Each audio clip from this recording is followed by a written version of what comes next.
Hey everyone, and welcome back to Girls on Deck. My name is Hannah Jo Groves, and with me today, as always, will be my wonderful co-host Kayla Burge. We've got a great show for you. We're going to start out talking about Week 6 of NFL's primetime games with our guest Ryan Mason, and also give you our picks for next week. Then Jeff Laux will join us to talk MLB. We'll go over the ALCS and the NLCS games from this past weekend, and of course, we'll talk about Kayla's Dodgers. Girls on Deck starts now.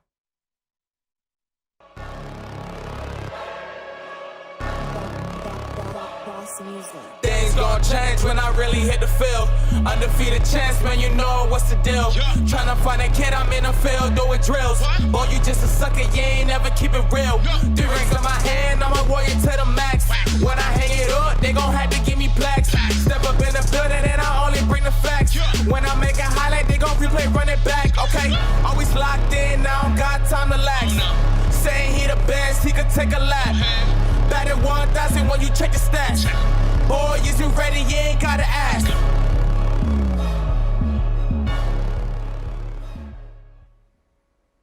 Welcome back. Now, before we dive into the NFL's primetime games from this past week, I want to introduce our guest, Ryan Mason, to the show. Ryan, this is your on-air debut. How are you doing today? I'm doing great. Thank you for asking. Super excited to be on this show and talk some football with you guys. Well, we are really excited to have you. So with that, let's jump in. Let's get started with last week's Monday night football game. It was the Colts versus the Ravens. And guys, I think the Ravens thought it was going to be a walk in the park, but the Colts kind of showed up. Within the first minute of the game, the Colts were showing the Ravens they meant business. On the first drive for the Colts, Jonathan Taylor ran for 76 yards and a touchdown after catching a screen pass from Carson Wentz. They showed the Ravens that this would not be a cakewalk, and where the Ravens found themselves fumbling a few times during the game, the Colts took advantage. Though that one run after Lamar Jackson dropped the ball during 1st and goal in the third quarter didn't count for a touchdown, it definitely kept the Colts' momentum up. It wasn't until even later in the game that Lamar Jackson and his Ravens finally got it together. Jackson looked like himself after he threw for 43 yards and found Marquise Brown in the end zone as if it were the easiest thing he'd ever done. The tables officially turned when Calais Campbell blocked a Colts field goal attempt to finally gain the momentum. The Ravens managed to tie the game after the Colts missed another field goal, and Jackson threw 6 yards to Marquise Brown for the winning touchdown in overtime. Kayla, I want to know from you, was the lack of performance in the first half from the Ravens due to thinking that this game against the Colts would be easy? I would think so. I mean, going up against them, you have, Lamar Jackson and the Ravens. They think they're the better team. I would assume that. And in the end, I think it wasn't exactly the Ravens as a whole that won that game. I mean, we saw an absolutely phenomenal performance from Lamar Jackson, and him, I think, is one of the sole reasons why they won. Ryan, do you think they underestimated this Colts team? I think they definitely did. The Colts came in with a great game plan. They really contained him for the entire first half. It wasn't until even late in the third quarter when the Ravens finally started getting something going. And when Mark Andrews and Lamar Jackson found their connection, it was just killer. So how do you think, give me some specifics here, Ryan, how did the Colts keep the Ravens on their toes throughout this game? Well, first off, Carson Wentz came out and actually played what I think was his best game of the season. He threw for close to 400 yards, and he had 2 touchdowns, had a great completion percentage. He really kept them on their toes, and same with Jonathan Taylor. Jonathan Taylor came out and showed why he's one of the best backs in the league. Absolutely. Kayla, what do you think the discussion was in the locker room during halftime to kind of get the Ravens back in this game? I mean, I would assume it's something of get your crap together, basically. Yeah. You can't lose to a team like the Colts when you're the Ravens. Right. They want to go back to the playoffs. They want to hopefully go to a Super Bowl. So they have to be consistent. And I think, they finally woke up and were able to come back in that second half. No, you're completely right. I really do think that the Ravens came out thinking this was going to be an easy one. Carson Wentz looked really impressive yesterday, but that was against the Texans. So that's not saying a bunch, but he's better than I think people think he is. He's moving even though he's got, 2 sprained ankles or something and an elbow that barely works. But he can still move the ball down the field. And I think the Ravens underestimated him hugely. But they still came out on top, which I think is a good thing. I think, when the game ended, I couldn't help but say the Colts kind of deserved that game. But, Ravens came out on top, and that's all right for me. You want to move to Thursday, Kayla? Yeah, let's move now to Thursday night game. We saw a closer game than some might have thought it would be between the Buccaneers and the Eagles. A few minutes into the game, we saw Tom Brady being Tom Brady, finding O.J. Howard in the back of the end zone and giving him a perfectly thrown pass to get the first touchdown of the game. The Eagles were quick to answer with Jalen Hurts throwing to Zach Ertz to run a few steps in for a touchdown to put the Eagles on the board and tie up the game. But Brady wouldn't let the Eagles have the last say in the first quarter. With 33 seconds left, he threw for 23 yards to Antonio Brown, who ran 5 yards into the end zone for another touchdown. A little later on, the Bucs finished off with the second quarter with another touchdown, this time by Leonard Fournette running it in for his second touchdown this year, but it wouldn't be his last in the game.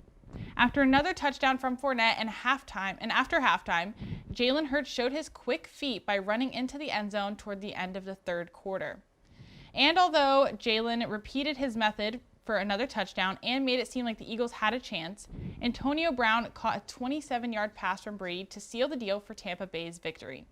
Hannah Jo, did you think this game was going to end up as close as it was? You know, I really didn't. I have seen Jalen Hurts time and time again just completely abandon his run game, which really makes zero sense to me because every time that they did run the ball, it was successful. It worked out. So I really don't understand why it's just like the only person that can run the ball is Jalen. It seems like he really just wants to take this whole game on his shoulders. Every game's been like that. And I really don't understand it. So when it kind of came to, oh wait, the Eagles kind of have a chance here, I was really surprised by that, especially when Tom Brady is playing as amazing as he is. He is looking great. And I mean, you know, he has the whole thing of he's going to play till he's 50. I kind of believe he can. Ryan, what did you think about this? This was way closer of a game than I thought it was going to be honest. The Eagles this year, they haven't been fantastic. Jalen Hurts has looked decent at times, and he's shown that he can run the ball very well as he got 2 touchdowns running it in. But, I mean, at the end of the day, they need to use their actual back more, Miles Sanders, because he's talented. Oh, no, he definitely is. And when they did give him the ball, it worked a good percentage of the time. I don't understand why they're just abandoning it. Another question for you. Richard Sherman went out with a hamstring injury. How do you think this affected the Bucs defense throughout the game? It definitely did affect it. I don't think he's good. He's as good as he used to be back in his prime. Obviously, that just happens when you grow older as a corner. Mm-hmm. However, I think he definitely does bring he brings a veteran presence to that secondary that's already struggling. He's been to the Super Bowl multiple times, so he knows what he's doing, and he's able to teach the young guys. Yeah, absolutely. Well, that was one of the questions that I was going to ask you, Ryan, is, you know, people are saying that he's not as fast as he used to be, but some would argue that he's actually smarter than he used to be. In this instance, does that increased smarts, you know, kind of cover up that loss in speed? I think it absolutely does, because he may have lost a step in his speed, but playing corner, knowing like what route they're going to run or like seeing them break down and you can just follow them. If you're on top of the play, it doesn't really matter how fast you are as long as you're in the right area at the right time. Absolutely. Okay, well, and so let's talk about Zach Ertz for a second. This was his game with the Eagles, and now he's on a totally different team. He's with the Cardinals, who are 6-0 now. So what happened there? I mean, obviously he's going to be an asset to already a powerhouse team, but they traded him for, what was it? It was cornerback Tay Gowan and a 5th-round pick in the draft next year. Is that worth it to lose Zach Ertz for the Eagles? I personally don't think it was a great trade on the Eagles' end. I think the Cardinals definitely won this trade. He scored a touchdown in that game for them. Right. And he's been great for them for years. Right. And this is just going to make the Cardinals that much better. They're already, obviously, a playoff contender, and I would argue a Super Bowl contender as well. And just adding a great tight end in the absence of Max Williams is just going to elevate them even higher. No, I think for sure. I mean, Kyler Murray is definitely in the MVP conversation. I think he's kind of dominating it right now, actually. Lamar Jackson might be on his heels there, but it's crazy that they've gone 6-0. And, you know, I've never heard of the Cardinals being really dominant in this league, so it's kind of nice to see that as a change. Before we go to the Sunday night game, I want to briefly talk about a taunting call that happened during the Thursday night game. Let me kind of summarize it for you. During the fourth quarter, Brady gives the ball to Fournette, who gets pushed out of bounds by Avery and another defensive back. Avery then kind of proceeds to sort of get in Fournette's face. What I saw was Fournette kind of making a face back to him, but to me, it was a facial expression of, oh, this guy's ridiculous. And it was more kind of a joking expression. But then Avery gets called for taunting, which resulted in a 15-yard penalty and an automatic first down for Tampa Bay. Now, Kayla, I know the NFL is cracking down on taunting and getting in guys' faces, but what do you think of this kind of thing getting penalized, especially, we talked about a little bit earlier, in the light of what Aaron Rodgers did yesterday? Right. I think it can easily be something that gets very subjective, which is what we saw. I mean, this was nothing compared to what we saw Aaron Rodgers do, and he got away with it. So I think, I don't know. I understand why they want to crack down a little bit, but it gets very tricky of who are you going to actually kind of crack down on and who are you not. So it kind of seems to be pick and choose right now. Yeah. Okay, Ryan, what do you think about that taunting call? I agree. I don't think it was a necessary flag. I understand why they're cracking down on taunting a little bit more this season to an extent, but in that instance, it wasn't a justified flag, in my opinion. Yeah, definitely. To me, I mean, I get it because to me, it's guarding the fans. You know, you don't want these taunting calls because you don't want the fans to be exposed to something that could be, I guess, grotesque. But the weird thing to me is that Aaron Rodgers yesterday gets away with using expletives toward the fans, saying that he owns them. He still owns them. And there's no penalty for that whatsoever. So we're going to move on now. We're going to finish up with Sunday Night Football between the Steelers and the Seahawks. Not much happened for the first quarter, but boy, did this game have an exciting ending. It wasn't until the second quarter that Ben Roethlisberger found Najee Harris in the end zone for the first touchdown of the game. A little bit later, tight end Ebron dove into the end zone for a smart and fun play to get the score to 14-0. But after the half, Alex Collins came out swinging for the Seahawks, bulldozing his way into the end zone after doing most of the work on the drive there. And we finally saw a touchdown pass from Geno Smith, in for Russell Wilson, of course, to Will Dissly to make this a close game. But it seemed like the game was over and the Steelers had it. But it wasn't, after a really weird turn of events. After a field goal tied it up, we headed into a crazy overtime with fumbles left and right. But the one from Geno Smith recovered by the Steelers was what sealed the deal. The Steelers won the game with a field goal in overtime. Ryan, what was your reaction when the clock hit triple zeros for the first time? Well, I think myself, like a lot of other people watching this game, didn't expect it to be this great of a game. It was kind of confusing to me because it was a bad game, but at the same time, it was also a really good game. Mm-hmm. And I think Geno Smith, in absence of Russell Wilson, did his job for the most part. Obviously, the end with that forced fumble was killer.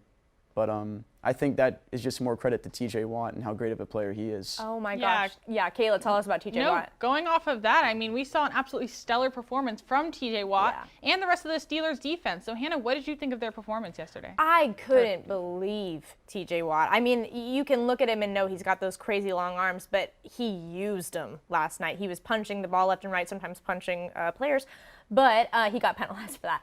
But he was just in and around everywhere. You couldn't get away from him, and Geno Smith definitely saw that. We've only got a few seconds left, so Kayla, should we go into our picks for next week? Yeah, let's jump right into the picks. I want to get everyone's for this week for the primetime game. Let's start with Monday night, Titans versus Bills. Ryan, who do you think takes it? Absolutely the Bills. I mean, they have the #1 offense in the league as well as the #1 defense right now statistically, so I think the Bills... I think it might be closer than some people think just due to Derrick Henry, but I think the Bills should have it. Okay, I kind of like that. I'm agreeing with you. I don't know if you know this, Kayla, but Ryan is a big Bills fan. He said there was no way he was betting against them. No. Yeah, so I'm with you there, Bills. Josh Allen is my quarterback. I'll take the Bills as well. But let's go to Thursday Night Football. We have Hannah Joe's Denver Broncos versus the Cleveland Browns. Hannah, who do you think wins? The Broncos. Are you biased or is this? I'm definitely biased. I'm definitely choosing in this instance to be a loyal fan, but I'm also really choosing to believe that Devontae Williams and Sutton and Patrick, they'll be weapons. Teddy Bridgewater will come through for me. The defense will come through. I'm trusting it. I'm going for it. Broncos. Ryan, what do you think? I'm going to have to say Browns, just because, especially if Nick Chubb comes back healthy. And Myles Garrett's obviously been terrifying other quarterbacks. So I think the Browns have it. I have to go with the Browns as well, but let's go to Sunday night really quick. Colts versus the 49ers. Hannah, I'm going to let you start. Who takes this one? I think it's the 49ers. I mean, we did talk about how the Colts were impressive, but I think the 49ers, I know they're a little disorganized with not having the quarterbacks in. Trey Lance is out, so is Jimmy G for the time being. But that is actually all the time we have for this segment. We are going to come back and talk MLB with Jeff Laux.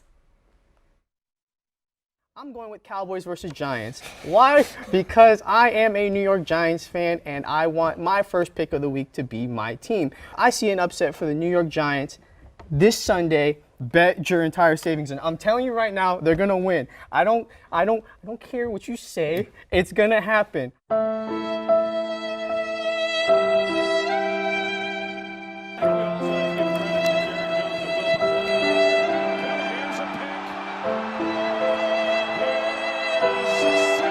I'm going to go Yankees 4-1.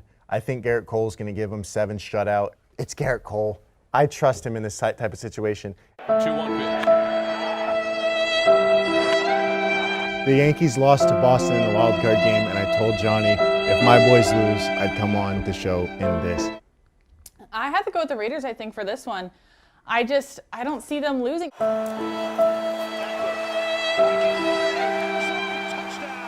Welcome back. It is now time for our primetime picks of the week, the best segment. I'm currently doing awful, standing at 16-10, Oklahoma State and Texas. I'm going Texas 35-27.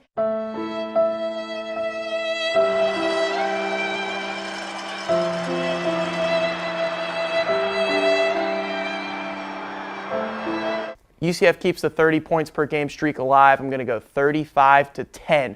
UCF wins.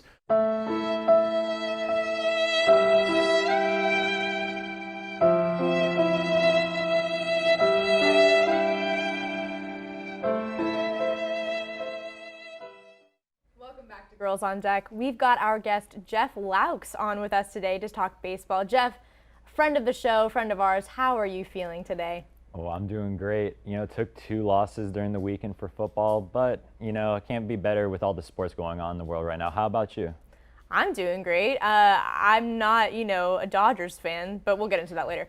I want to get into the NLCS and ALCS games from this past weekend, but before we do, Kayla, tell me about your Game 5 for your Dodgers against the Giants. Yeah, as a Dodgers fan, of course, I am happy, but there was a call made that there's a lot of controversy over. First base umpire Gabe Morales ruled it a swing on Wilmer Flores. Now, a lot of people said he didn't actually swing, which would have maybe gave the Giants a better chance to possibly win the game, but in the end, it was ruled a strike. Dodgers win the NLDS. Now, Jeffrey, what did you think of this call? It really sucks to see the Giants go out on a historic season just like that, and now to see the Dodgers, which we're going to talk about in the future, be down 0-2 right now. It just sucks to see the Giants possibly lose out on a potential, World Series chance. And I believe that the MLB needs to make a rule change like automatically. I know you can't review these things over, but you need to make that rule change because things like this have happened in the past. It happened back in 2006. It's going to happen again and again and again until we make that fix. And with the advancement of technology, why not make the fix? How about you? I totally agree with that. Going off what you said, it can't be reviewed, which is probably why you didn't see them bickering too much about it after the game. But I do want to note that on July 22nd, the Dodgers played the Giants, and the same type of thing happened where the Giants inevitably won that game. And if we know, the Dodgers only lost the division series by 1 game.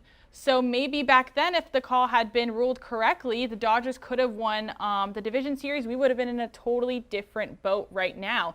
So some may say it's karma. Some may say that's what I was just about it's to say. Evening out. Who knows? Hannah, what do you think? Well, yeah, so I was really interested to hear about this. It's called a check swing, I believe. And what they're looking for are the wrists breaking. Is that correct? Tell me if I'm wrong. No, yeah, that's correct. It's just to see if they swing or not, but it's it's one of those things that going back to what Jeffrey said, I think it does need to be reviewed because it's such a such a small movement that it's impossible to kind of figure it out. No, firsthand. I'm so surprised that it's not something that is reviewed like something like an out or a safe would be. That makes no sense to me, especially if that is the criteria that they're looking for. It seems like that would be so easy to look back on just really quickly and make the decision. But yeah, I think that they should make the change. But if it's okay with you, I want to move to the NLCS and what's kind of happening right now with your Dodgers, which is that they are losing to the Braves. But they have only lost both games by 1 run. Kayla, what do you think? Do you think they still have a chance in this? What's going on there? Yeah, I mean, I'm nervous. I'm not going to lie to you. The Braves, you have to hand it to them. I mean, they won both games by a walk-off. They're hitting phenomenally. Their pitching is keeping up. They're doing everything correct. So there's nothing bad I can say about the Braves. What I can say about the Dodgers is we need to wake up. They need to wake up. I mean, pitching is there. It wasn't that they were doing bad. It was that the Braves were just doing better, which is something that is scary. Going into this series, I am nervous for the Dodgers. Walker Buehler will be pitching Game 3, so that makes me a little more comfortable. But at the end of the day, I think it is our hitting power that needs to improve. The Braves have shown that, if you look at it, Freddie Freeman didn't do anything, and they still had a stellar performance when it came to hitting. So, Jeff, what did you think of this? The Dodgers didn't show up. Their offense did not show up, and it really showed after you scored your first 2 runs, and then you go up, and then you hit for 2 for 29. You just don't win playoff games like that. And I just believe the Dodgers are currently just looking at their offense and like, hey, you need to wake up, wake up, wake up. It's everything else is working, but the Braves are playing, really well right now. And when a team's playing really well, you can't have any lackluster sides of the ball on your team and during a playoff game. So I see the Dodgers possibly hanging in there with the series coming back, but there's a lot of room for optimism, a lot of room for pessimism for the LA Dodgers. Always. Yeah. Right. Well, so I want to ask you, Kayla, about Max Scherzer. You told me before we started here, he started after not really getting a break, well, after only 2 days rest. So he was really kind of struggling there. What did you think of that decision? Right. I mean, it's hard in the playoffs. He's easily our best pitcher, especially with Clayton Kershaw being out. So you want them playing all the time. At the same time, we know that pitchers have to have the right amount of rest, or it doesn't matter who they are. They're not going to perform as well. And that's what he said. He said, I was just tired. So it probably wasn't the best decision. He played for about 4 innings. But, it's kind of a tricky call, especially when we have one of our stars out. We have Clayton Kershaw out. So, Jeffrey, what do you think happened? Honestly, when you look around at the Dodgers, I mean, Trey Turner and AJ Pollock both disappointed me. They both went 0 for 9, and when you look for your leaders to show out in times when Kershaw's injured, your most high-paid player, you need people to show out, and they just couldn't get anything going. And now you have to see the Braves. Now they have to turn off the Atlanta curse, because when you're up 2-0, you never know what could happen for Atlanta sports team. Yeah, I mean, we've seen the Braves kind of lose it in a sad way before. So, True. As a Dodgers fan, I have to hope it happens again. Right. But you have to respect what the Braves are doing. They are just absolutely phenomenal. Dansby Swanson, Ozzie Albies, just the list goes on. They have the team they need to win the World Series, I would say even. So, again, overall makes me nervous. But Hannah, do you want to talk about the next game? Yeah, absolutely. So we're going over to the ALCS, which has the Red Sox versus the Astros. They are tied in the series right now. We have the Astros kind of having some injuries in their pitching lineup. They're all right for now, but kind of looking into the future, how do you think that'll affect them, Jeff? Oh, I mean, injuries always come when you play plus 130 games a season. It's a crazy schedule for all these MLB players, so I can't imagine what their muscles are going through right now, especially at the long end stretch like this. But I believe that injuries, it doesn't really matter at the end of the day, because injuries can't be used as an excuse. It depends on how your manager goes out and makes the game plan, makes the strategies for your team to win the game. And overall, the Red Sox have been really impressive, especially during the second game. Their offense was electric. I mean, JD Martinez really impressed me, and he went for 2 for 5. He's on for 2 for 5 performance, and he's just been electric. All right. Well, what do you think about this Red Sox team, Miss Kayla? I think they are absolutely phenomenal. I mean, you cannot you can't deny it. I mean, they're absolutely breaking records. I'm looking at my phone because I had a list of all the stuff that they've done so far, even just in this postseason. I believe they're the first team in MLB postseason to hit 2 grand slams in a single game. Oof. You have Kike Hernandez, like you said, JD Martinez. I mean, I'm surprised it's tied right now, you know. Right. I think the Red Sox are proving to be the better team in this scenario. But the Astros, you know, they're no newbie to the postseason, so you never know what they could pull out of their sleeves. But yeah, I'm taking the Red Sox in this one. I think they're just performing amazing. Yeah, well, I want to kind of get into the nitty-gritty here before we go with you guys. What would the reaction be if the Astros made it back to the World Series? I want, this is what I want, okay? Tell us. This is what I want.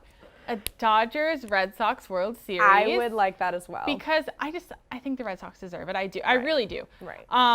Obviously, I want the Dodgers to win, but I honestly think that would be a very fair matchup at the way they're both playing. But the Astros could take it. Again, they're a good team. Like, at the end of the day, yes, they cheated, but they got here for a reason. It pains me to say it. They're a good team. I don't want them to make it back, though. I think karma needs to work at some point with them. I would agree with you, yeah. I think there's a lot of hostility toward them still. I mean, obviously. Yeah. I mean, yeah, you have most of the same players still on the team that were part of that cheating scandal, so it's kind of hard to just sweep it under the rug and let it go. Right. Especially as a Dodgers fan, as a baseball fan, you know, that's something that the Astros still could have won the World Series back then, but we will never know that for sure because of what they did. So they tainted their name, in my opinion. Yeah. And that's something that may not come back for them until they get a whole new team, which is years down the road because they're going to keep the team they have now. They're pretty solid. Jeff, what do you think about the Astros showing up in the World Series? I mean, I think they're going to show up and make a statement at the end because even last game, you know, yesterday's game, they still came out with their offense, you know, scoring 1 or 2 before the game ended. They didn't go out, you know, dead silent. They went out with their offense humming. And I'd like to see the Red Sox versus the Braves, an Eastern Coast, you know, type of battle. That would be cool for the fans and everyone above. The East over the West is definitely the best statement out. I'm being told to ask about the pitching injuries. Do we know? Yes, with the Astros. Yeah, so basically you have 2 of their star pitchers out. So, you know, the first couple games are covered, but past maybe game 4, game 5, it gets a little weary of who is going to start pitching for the Astros. So, Jeff, who do you think?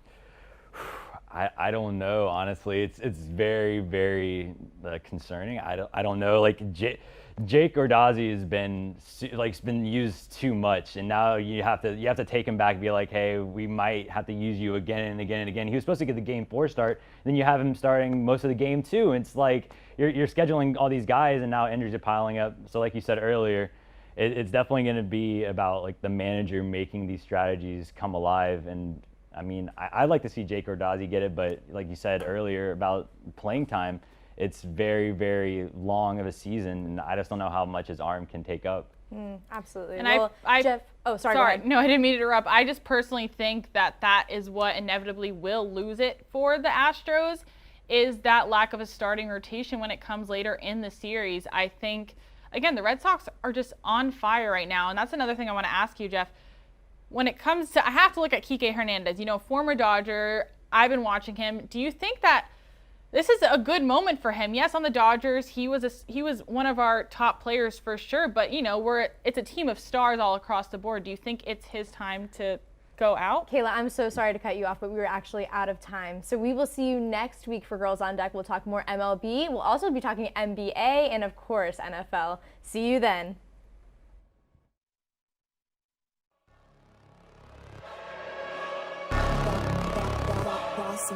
Things gon' change when I really hit the field.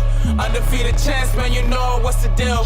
Tryna find a kid, I'm in the field doing drills. Boy, you just a sucker, you ain't never keep it real. 3 rings in my hand, I'm a warrior to the max. When I hang it up, they gon' have to give me plaques. Step up in the building and I only bring the facts.